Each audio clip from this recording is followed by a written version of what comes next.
Today's episode is sponsored by Newspapers.com, the largest online newspaper archive. Newspapers.com makes it easy to find your family's story with more than 500 million digitized newspaper pages from the 1690s to today. Search for obituaries, marriage announcements, birth announcements, photos, and more in papers from across the United States, the UK, Canada, and beyond, stretching back 3 generations. For listeners of this podcast, Newspapers.com is offering 20% off a Publisher Extra subscription. Just use the code FamilyTreeMagazine at checkout.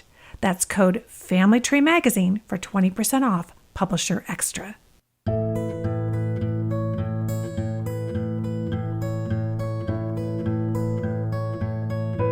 Welcome to the April 2022 episode of the Family Tree Magazine podcast. I'm Lisa Louise Cook. Since the 1st of April 2022, there's been a lot of focus on the newly released 1950 U.S. Census. But it's also a great time to focus on 20th century census records because if we know where our families lived, say in 1940, it can be even easier to find them in 1950. Well, professional genealogist Gena Philibert-Ortega is here to tell us why we need to become an expert in those 20th century census records. And then in our Family History Home segment, the State Records Coordinator at the Rhode Island State Archives, Richard Height, will be here to help us evaluate family stories and separate fact from fiction. In our Best Websites for Genealogy segment, Jim Erickson from Family Search is here, and he will explain how you can get involved in the indexing of the 1950 census. And then we'll wrap things up at the editor's desk with Family Tree Magazine editor Andrew Cook, who will share with us some of the great highlights from the May-June 2022 issue of Family Tree Magazine. As always, there's a lot to cover, so let's get to it. First up, let's see what's going on in the world of genealogy in our Tree Talk segment with Rachel Christensen. Well, Rachel Christian is the social media editor at Family Tree Magazine, and she's here to tell us what's trending in the world of genealogy. Hi, Rachel. Hi, Lisa. So it's April of 2022, and there's kind of a big annual day coming up, isn't there? There is, yeah. National DNA Day is April 25th, and it is a commemoration of the completion of the Human Genome Project, but also the discovery of the double helix. And it's a really good occasion to dig into some DNA research as well as purchase tests. I know that in the past, several of the major DNA testing companies have offered different sales around DNA Day, so if that's something that any of our listeners are interested in, I would recommend seeing if there are any specific sales going on for DNA Day. Yeah, it's a good time to shop and get a deal. And I imagine you guys have resources at Family Tree Magazine to help people who have tested. Yeah, absolutely. Our newsletter this week, I believe this podcast will be published right before our weekly genealogy newsletter goes out. Our Thursday, April 21st send will be all about DNA testing. We'll have, tips and strategies, as well as how to decide what type of DNA test is best for you and your research goals. So if you're not subscribed to the Genealogy Insider, I would highly recommend it, of course. I'll leave a link in the show notes to the subscription page. So in addition to testing, obviously, there are a couple other ways that you can kind of celebrate DNA Day and learn more about your genetic family tree, rather. And one of those things is, if you haven't already, you might consider messaging your matches. If you've tested and gotten your DNA test results back and you haven't gone through and messaged your closest matches to see if they have family trees you can compare, that might be useful activity this month to see. There might be some low-hanging fruit there. You might make some discoveries based off of results that you already have. So that might be one thing that our listeners could consider doing this month. Another thing is there are a variety of DNA studies, and if you haven't considered joining a study, you can find DNA studies on pretty much everything. You can join studies based on surname or haplogroup, ethnicity, or surely, geographic origin. So there are good lists of DNA studies on Family Tree DNA, but also on Cindy's list. And I can leave a link in the show notes to those if any of our listeners are interested. Great suggestions, a way to make better use and more use of the DNA test results that we get. Wonderful. So we'll have links to all those resources in the show notes, as well as the newsletter sign up that you mentioned. Sounds great. Thank you so much, Rachel. We'll talk to you again next month. Thank you.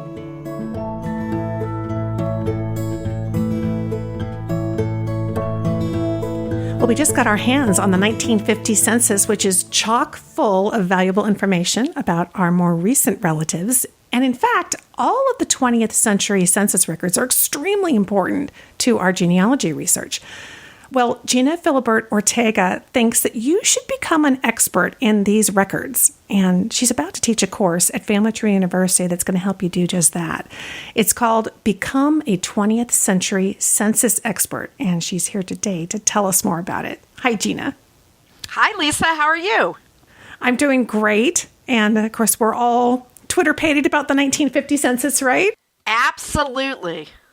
And, I was thinking about the fact that the census records, when we get into that 20th century, are so much richer. They have so much more than they did back in the 19th century. So let's just talk about 20th century census records. Why are they so important? Why is it important to actually become an expert in them? You're right. They're absolutely rich in information. And I think that pretty much everyone who researches U.S. ancestors starts their genealogy research journey with 20th century census enumerations.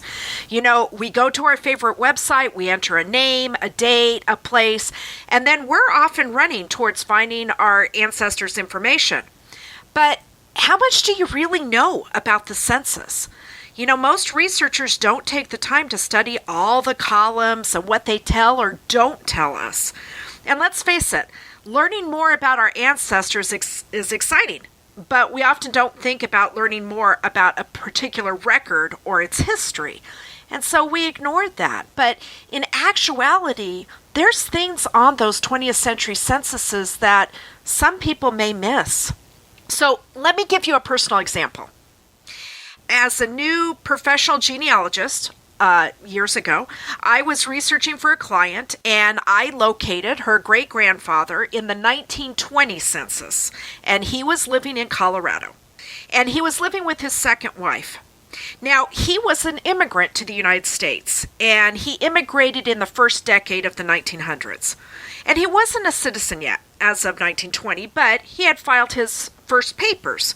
So in the census in 1920, there is citizenship columns, and one asks for the year of immigration, which he had there, and then your citizenship status, and his was PA, which meant he had filed his first papers. Okay, great. No surprises. So then I looked at the next line for his wife. She's born in Colorado, and where the citizenship status column is, the year has an X, and then where it says her status, it says AL, which means alien. So I was like, what? She's a Colorado-born woman. She's a U.S. citizen, but she's an alien? So that didn't make any sense. She was a U.S. citizen. So I assumed that the census taker made a mistake, right? That must be it. But then I decided, hey, let's look into this more. So I did some digging. I read the census enumerator instructions. Those are online. And I did some historical research, and I found that American women between 1907 and 1922, now remember we're looking at the 1920 census, lost their U.S. citizenship when they married non-citizens. So for married women at this time, U.S. citizenship was derivative, which means that they assumed the citizenship of their husbands. Well, realizing that she was an alien, I thought about how much I had missed making assumptions about what I was seeing in the census. And that made me rethink how I was researching and how those assumptions can change what we know about an ancestor. Most of us assume we know everything about the U.S. Census and that it's self-explanatory, but you know what? It's not. That's a great example. And it's so easy to jump to that conclusion that, oh, it must just be a mistake. Oh, they just didn't do it right. But wow, what a terrific example of digging further and finding out that there was a backstory there. I imagine that there are a lot of people who have done the initial stuff through the more recent census, and they're really anxious to go back in time. But even a seasoned researcher, I would imagine, would really benefit from going back and revisiting. Did you really get everything out of the 20th century census records that you thought you did? Would you think so? Absolutely, because I can tell you personally, I'm always learning stuff. I mean, the 1930 census, women who were wives had a little H next to them, or an older daughter or mother-in-law, that had to do with homemakers. That's separate from having no job in the occupation column. So this is a little H that's put next to their names. There's a reason for that. But we don't know that because we're so focused on name, date, place, and placing our ancestors, which makes absolute sense. But there is so much more to the census. And whether you're new to it or not, it deserves a deeper dive. Yeah, absolutely. So how long is the course that you're going to be doing? Again, it's called Become a 20th Century Census Expert. How long is the course, and what are students going to learn in that? So it's a 4-week course. It begins April 18th and ends May 15th. And we're going to first look at the history of the census and what 20th century census enumerations contain. We're going to move on and talk about some of those columns and go beyond just the name and a date and a location and do a real deep dive into some of those columns and what they mean about your ancestor. And then we're also going to take a look at social history and how to use social history and the census to really know the story of your ancestor. I know that people listening to this were publishing in mid-April, but they can still join because this is self-paced, right? That's right. Yeah. You know what? Family Tree University courses are self-paced. You have access to the course for a year. So let's say you sign up and life happens, right? You get sick or you travel or whatever. Well, you've got access online for a year, but in addition to that, you can download the lessons and the videos to your computer. So you have access to it forever. The only thing that you're limited to is that 4-week period, every day we're answering questions on those message boards. And so after that period, you don't have that access to the instructor, but you have access to everything else. And that's a big bonus, the access to the instructor. I know when I teach the courses over there, I do a couple of them, and I always encourage people, gosh, show me your working example, show me the project, because this is your chance, isn't it, to pick the brain of your instructor. Absolutely. And I do the same thing, Lisa. I always tell people, hey, now's your chance. Ask me those questions. Show me your research logs. Let's get those questions answered. And even if I don't know the answer, I'm going to steer you towards someone who does. So that is a huge benefit to have someone who, whose expertise is a specific type of genealogy helping you. Yeah, and I love the discussion forum because I know I just finished the Google Earth class. I sent an email to everybody who was in the class. I said, you got to go back and read through this discussion forum because even if you feel like, well, I'm not ready to ask a question, it's amazing how many things get solved just through those conversations. So that's very much a benefit of the whole thing. But as you said, they can download the videos, they can download the PDF courses and continue to use it as a resource well into the future. Well, terrific. Anything else they should know about the course? Yeah, Lisa, I think the other thing is besides the videos and the lessons, there's also the resources we've added to that you can download, things like census blank forms, for example, and other articles and forms that might be useful to you. So it is an ongoing resource.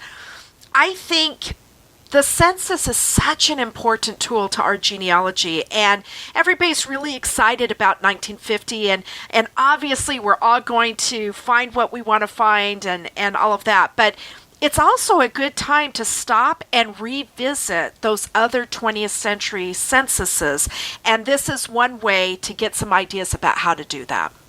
And if you're having a hard time finding somebody in 1950, wow, this is the perfect place to go, because there's nothing like digging into the ones just prior, or actually, yeah, the ones that came prior, so that you can really figure out where people are and where to look for 1950. Well, it's called Become a 20th Century Census Expert. We'll have a link in the show notes to Gena's course. And even if it's already started a couple of days after, as you're listening to this podcast episode, you can still join in and certainly benefit from it. Gena, always great to talk to you. It sounds like a wonderful course, and have a great time with your students. Thank you, Lisa.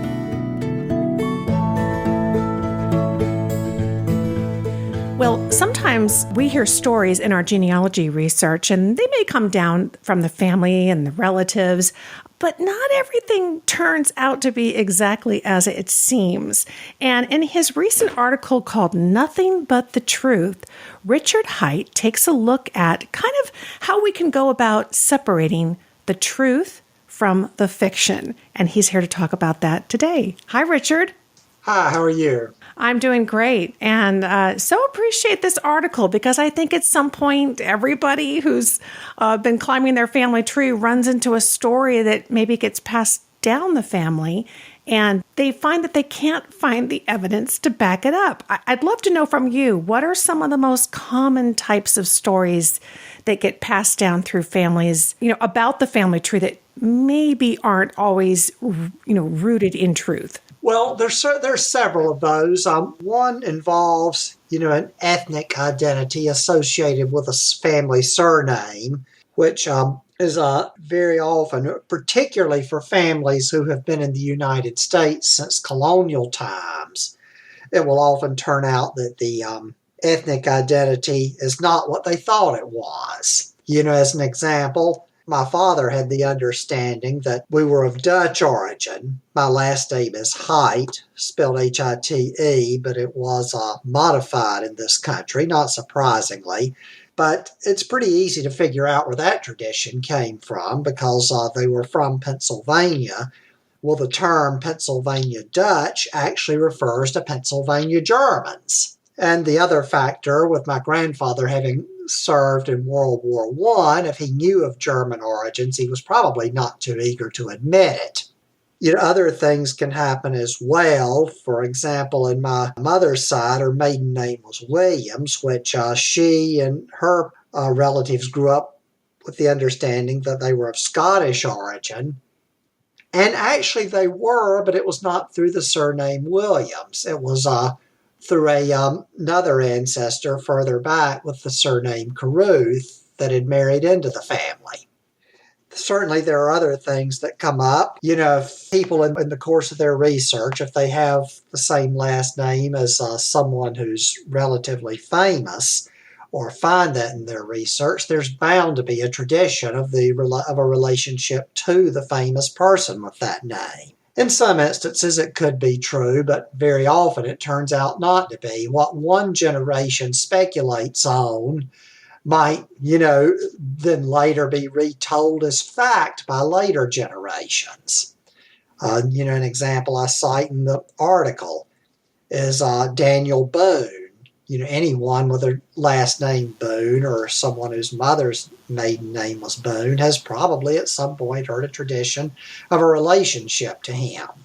It's always possible, but, not every Boone is related to Daniel Boone. Exactly. And these are all great examples. I know you go into them in depth in the article. And you talk in the article about some of the steps that we can take to evaluate these family stories. I'd love to have you go through these. There's 4 of them. What's the first step that we can take? Okay, well, first of all, address, and assess what you know. Obviously, talk to as many relatives as possible, older ones in the family, but while that's important, it's all equally important not to take everything they say as absolute fact, because it's only as good as their own memories. It's important to compare these records, what they say, to what you find in actual vital records or census records, any public records that were created at the time of the events. Some events, some records could either prove or disprove the story. You have to think about time and place. For example, you may find stories of alleged military accomplishments by particular ancestors. Well, looking at the actual military records of the particular time and the location where the ancestor lived, is it likely to be true based on that? If someone was alleged to have been a military officer, well, looking in census records and land records, tax records for their financial status. Someone who was relatively poor is highly unlikely to have been an officer. If you find a record that provides evidence that refutes the family story, you have to just accept the reality. Well, maybe it was not exactly as was told. Exactly. You research the history of the community the person lived in as well. Was it typical for people like your ancestor to have done what they supposedly did? It's just generally a matter of, weighing the evidence and making a judgment call, when available. Primary sources from the time of the event carry more weight than sources created afterwards, many years afterwards, or based on secondhand information. The records don't support the family story, or if they support a different version of events, just consider, where the story might have originated. It may not have been from a reliable source. Makes sense. So the first step, I guess, is assess what you know. And, you're kind of bringing us into that second step, which is identifying the records that could prove or disprove the story. And then number 3, digging into them. How about number 4? You kind of talked about this, kind of making a determination. In the end, it's a whole body of evidence, isn't it? Yes, it is. It's, you just have to, consider any evidence that you're able to get to locate and, just weigh what's more reliable and what's less reliable. One example is, if you have a female ancestor whose maiden name you have not been able to determine. On death records, the mother's maiden name is often included on the on the death certificate of the deceased. But, one has to remember it's not the decedent himself or herself that's providing that information. It's the person who's being asked. And if that's that person's child or some other relation, they may not absolutely know the mother's maiden name. If you find later on, if you find a marriage record of the deceased's parents, that's a much more reliable source than from the deceased death certificate, because a marriage record is a primary source from the time the event takes place. Someone may die 100 years after their parents were married, and whoever's left to tell the information on the maiden name of the deceased's mother, might not have a reliable memory of that. Boy, that's a great point, because it could be many years that have passed and people haven't even said the name. By the time it comes back around and somebody asks the question, it could have changed in their memory and in their mind. We're talking about how these oral stories are handed down the family and how we can go about kind of verifying them. But you also, in the article, talk a little bit about some of the sources for more oral histories, that there might actually be more out there to find. What are some of do you have a couple of favorite sources to share with us? Well, sure. There were many, for instance, county and town histories published throughout the United States, mostly from the 1870s to the 1910s, that included stories about particular families in the community who, in some cases, I think they paid to have their story included.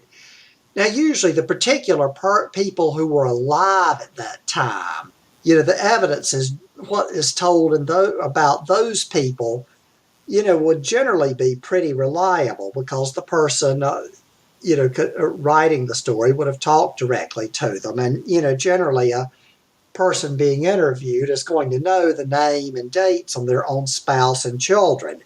But, that doesn't mean it shouldn't be verified through census records and otherwise. But some of these stories will also, give details about the ancestors of the subjects of the article. And chances are it's just from what that person told. And they might go back to their grandparents, great-grandparents, and state where they were from. But that information is only as good as the memory of the person who's the subject of the article. I would not know, for instance, I would not have known without researching it who my ancestors were 100 years before I was born. So, somebody who's being written about in the 1870s is not, unless they've researched it, likely to know much about their own ancestors from the 1770s. So, you can take what's written in these books as a starting point, but you have to compare it to primary sources to determine whether it's true or not. I found an example I cite in the article, an uncle many generations removed of mine who had lived in Iowa.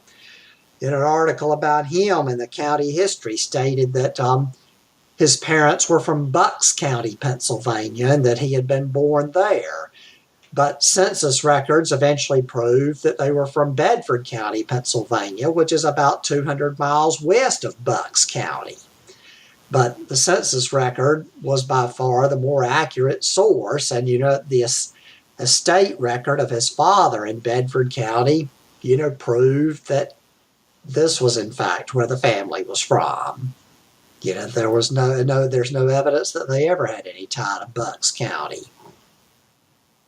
Exactly. These are all just great examples of why genealogy is such a fascinating endeavor. And I think that everybody will really enjoy this article. It's nothing but the truth, separating truth and fiction in family stories, and the tips in 3 really interesting case studies.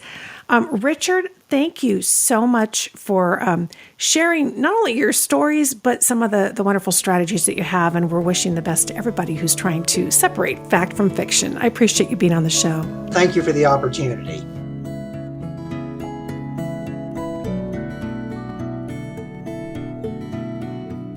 So the 1950 U.S. Federal Census was released by the National Archives just a short time ago on April 1st, 2022. But it was just a release of the digitized images of the census pages. The indexing of those records happens afterwards, and it's really the indexing that makes it possible, of course, for all of us to be able to search the records and find our families. So here to tell us about that really important indexing project to get all this done is Jim Erickson, and he is from Family Search, and they are heading up this project. Welcome to the show, Jim. Thank you, Lisa. It's wonderful to be here with you today. I am so thrilled that you're able to take a few minutes out. I know you guys are so busy. You're right on the heels of Roots Tech just wrapped up. Now we're right here with the U.S. Federal Census for 1950. So when it was released, did you get all the images? And we know that the National Archives released them. Does that mean instantaneous publication on FamilySearch.org? How did that work initially? Well, this was 10 years ago, in 2012, when they released the 1940 census.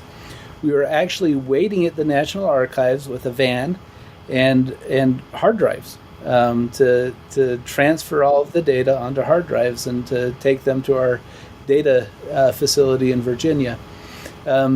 This time, everything was available online. So everything was downloaded and uploaded to our servers immediately.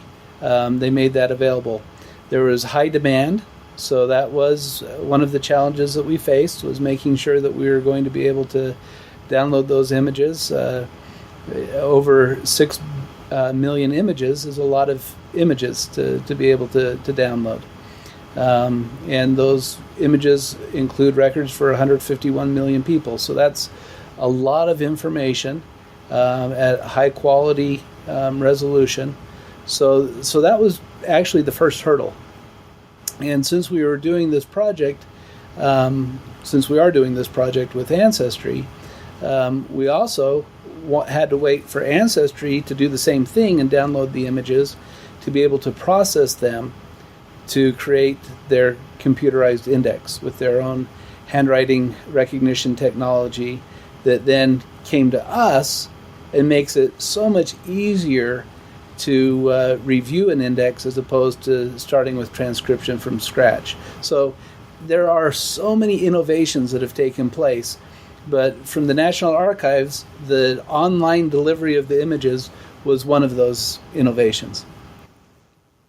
How fantastic to be able to do that online. I can imagine that speeding it up. And then you've got artificial intelligence, which is already impacting how we use genealogy websites, how we access digitized books, and here you are using it to help index the records. So give us an idea. I'd love to know kind of a comparison between the speed at which you indexed 1940, which I thought was pretty darn quick, to how that looks for 1950. That is a great question, and we're still learning how this is going to play out with the 1950 census. So the 1940 census, well, actually, let me go back. So one of the first projects that we did as Family Search when we were publishing CD-ROMs was the 1880 census. The 1880 census took us more than a decade to press onto CD-ROM. That was a huge project, and it was crowdsourced. But before the advent of the internet, it was sending packets and physical papers around and then gathering them and then creating a CD-ROM.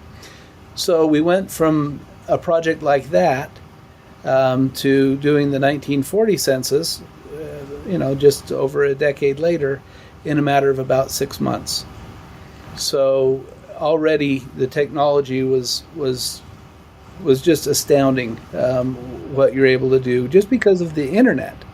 Now you have the artificial intelligence and the handwriting character recognition, and you have innovations that we're doing with the crowdsourcing, and all of a sudden you're able to take those tasks that were all human, bounded by human capabilities and the need to have all these people helping, and you're now allowing the computer to do what the computer can do. So with the 1950 census, we are actually indexing or reviewing this automated index for every single field that was captured in the 1950 census. So it's way more data than we were dealing with 1940. 1940, because of the cost and the time, we just wanted to make sure that we just had the most genealogically relevant fields captured. So occupation and some of those fields were seen as kind of extra fields. But for 1950, we recognize that we can do a lot more in terms of the experiences that we can provide and that these other entities can provide if we have a full index. So that's one of the big innovations. So it's going really well, and we have a goal to get it all done by Flag Day. So that's June 14th. So that will be about really 2 months from when we really got the project going and kind of came up to speed till its conclusion, if we can get there. And that just depends on how many people come and participate. There's more than one way to participate, so we feel like we have a lot of options, and it's more accessible than it's ever been because of how recent it is. Recognizing handwriting from 1950s is not that different from recognizing handwriting from a week ago. Things haven't changed that dramatically. And so it's a really accessible experience, and these are people that everybody knows, so it's kind of fun to come in and see what you can find in those areas where your family is from. Exactly. Before we talk about how people can kind of get involved in the project, you said something which I hope that everybody listening and watching really appreciates, which is every field. I mean, you must have gotten excited when you heard that was really going to be possible. I know, just hearing it myself, I'm like, that's a game changer because now you can slice and dice data in so many ways. You can look up everybody who worked on the railroad or everybody who, whatever the fields are that were filled out. What do you think the impact, will that change anything about genealogy research? Yes, it will. And not just genealogical research, but understanding the makeup of our country in 1950 and really understanding the history of our nation, because that is part of your family history, is enabled by capturing those additional fields. So being able to see, differences in income, differences in occupation from region to region, being able to easily see neighborhoods. The address for the 1950 census is similar to the 1940 census in that it's a vertical capture down the side of the forms. Mm-hmm. So that is something that just allows people to see what's there today, if their house is still there. I mean, these are experiences that we've dreamed of, but without the index, it's impossible to provide that sort of an experience. And so now with the commercial entities and what we're trying to do, you're going to have a lot of different experiences now that are unlocked and available because of these innovations, and especially what Ancestry's enabled us to do with this computer-aided index that they've created. Since you're partnering together, is it available at Ancestry for free as well as for Family Search? Ancestry will make their own business decisions, but yes, initially it'll be available for free. They've opened up the 1940 census recently, and that's been available for free. I don't know what all their future plans are, sure, but it allows them a lot of flexibility on how to do that. Of course, we make everything we can available for free at Family Search, and this is again, there's going to be a lot of different experiences that are available around this record set. And so it's exciting, going all the way back to how the National Archives made it available. It's really democratizing the records and allowing people. I think their goal is to just make it accessible to as many people as possible. And then it's these other organizations that have a vision for what they can do with those records. Yes, and you guys certainly had the vision around the indexing project. That's something that is such a skill that you've all developed and really fine-tuned. You've been able to crowdsource so much of what then becomes available to everybody. So tell folks how they can get involved. And I'm really interested in some of the changes. I was very excited to hear that people will be able to have, in a way, a more personal indexing experience. Tell folks about that. Yeah, so something that everybody wants to do when they come in and volunteer and get involved in a project is to find their own family. Now, this, just because of how quickly we're trying to get it done, that will be expedited. So when the index is published and available, after it's been reviewed, everybody's going to have that wonderful experience.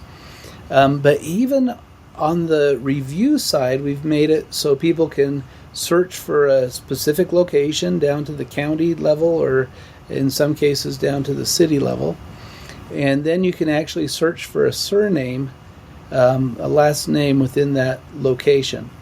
Now, if your family hasn't already been reviewed, you'll be able to review it. If it has been reviewed, well, that just means that it's going to be published sooner because progress has already been made.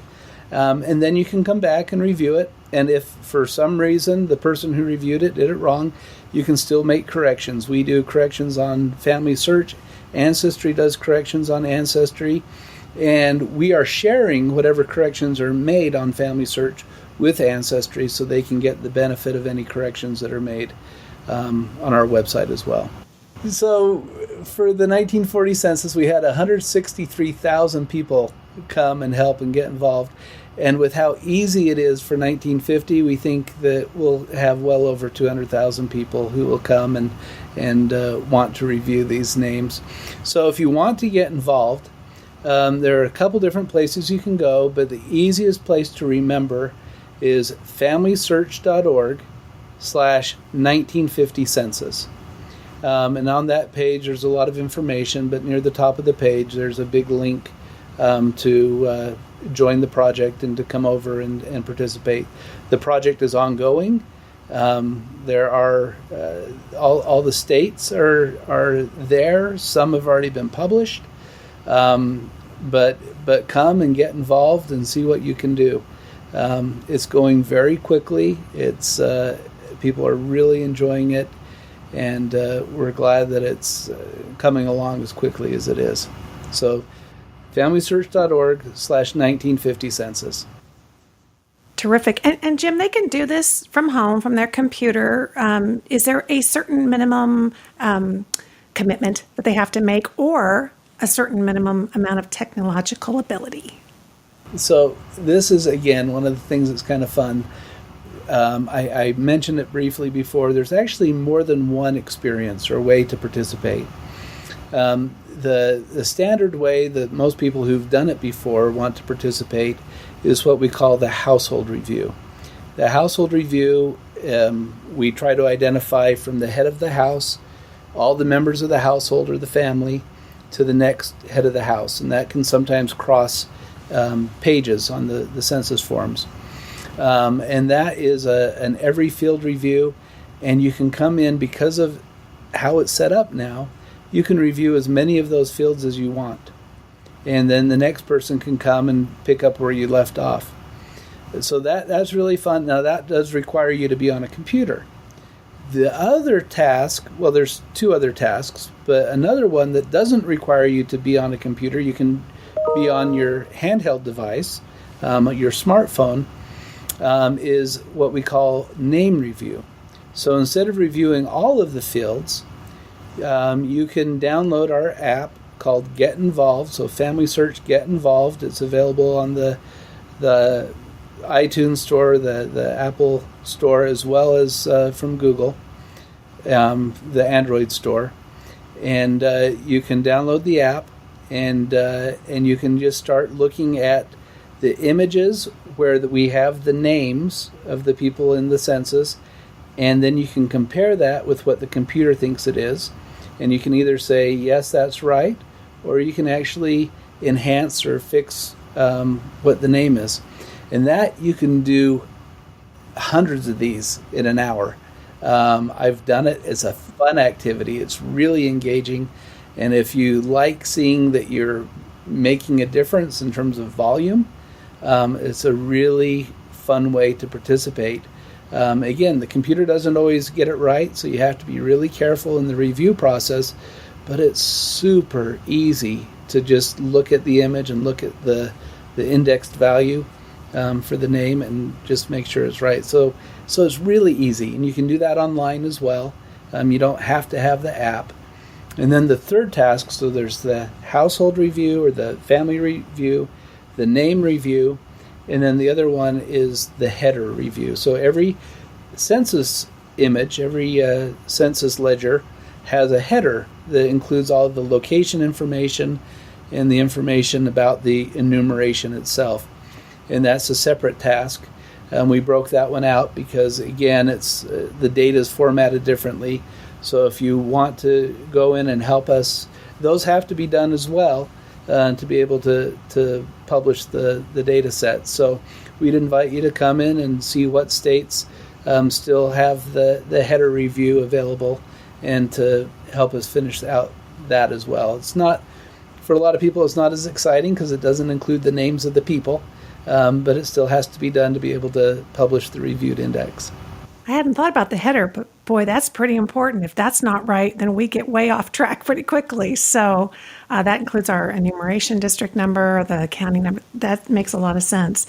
Well, Jim, it sounds like you guys have really been innovating over at Family Search. We're grateful. We're grateful that you're giving everybody watching an opportunity to also give back a little bit, and we can all pull together and get this done by Flag Day. That sounds pretty great. So it's FamilySearch.org/1950 census. And Jim, again, thank you so much, and I sure hope we'll talk again even before the 1960 census, okay? I hope so. Thank you, Lisa. It's been a pleasure to be with you today.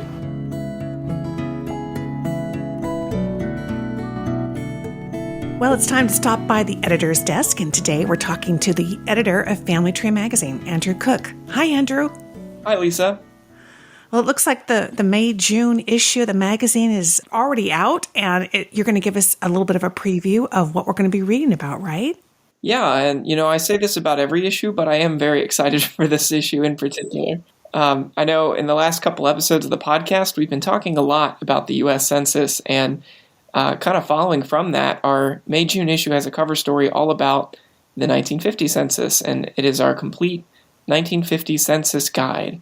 And within that cover story, we've got a detailed list of questions that were asked, tips for searching or browsing records on sites like Family Search and Ancestry, particularly if you're not having any luck with the index that rolled out with the census at launch, and a record extract worksheet that allows you to record your family's entry on the census for your records. Perfect. Yeah, this is a must-have, I think, this issue for anybody who's going to be digging into the 1950 census. And of course, there's lots of other great articles too, right?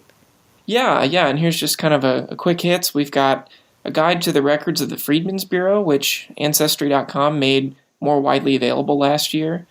We had Richard Height on earlier this episode to talk about his feature article in the May-June issue on separating fact from fiction in family stories. We've got a look back at investigative genetic genealogy and how DNA is being used to solve crimes like the Golden State Killer case.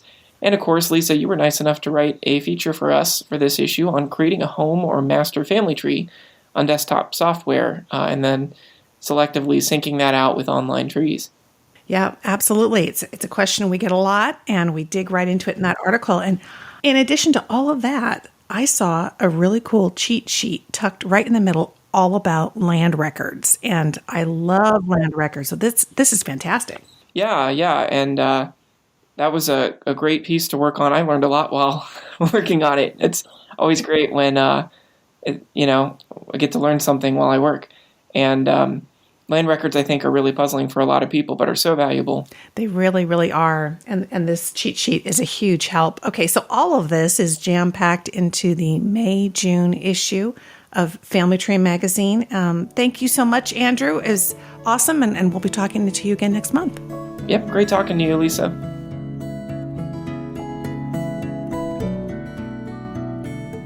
Thank you for joining me for this April 2022 episode of the Family Tree Magazine podcast, the podcast from America's #1 genealogy magazine.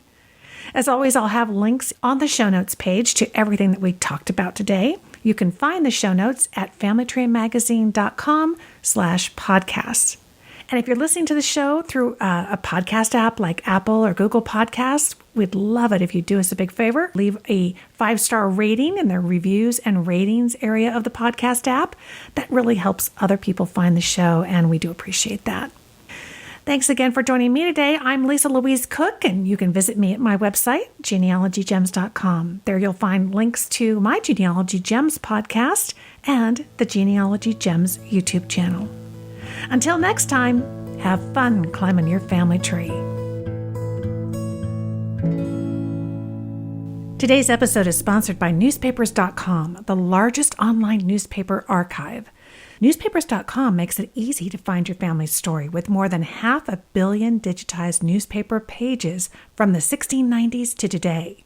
Search for obituaries, marriage announcements, birth announcements, photos, and more in papers from across the United States, the UK, Canada, and beyond, stretching back 3 generations.